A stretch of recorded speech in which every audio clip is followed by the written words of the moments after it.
పెద్ద నోట్ల రద్దుకు ముందు కొత్త 2000 రూపాయల నోటు ఇదేనంటూ సోషల్ మీడియాలో కొన్ని చిత్రాలు చక్కర్లు కొట్టాయి.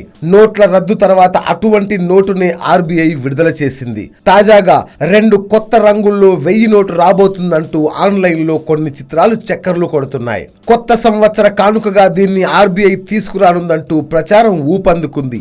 ఈ కొత్త నోట్లు బూడిద, ఆకుపచ్చ రంగుల్లో ఉండనున్నాయంటూ సంబంధిత చిత్రాలు ఆన్లైన్ లో హల్చల్ చేస్తున్నాయి.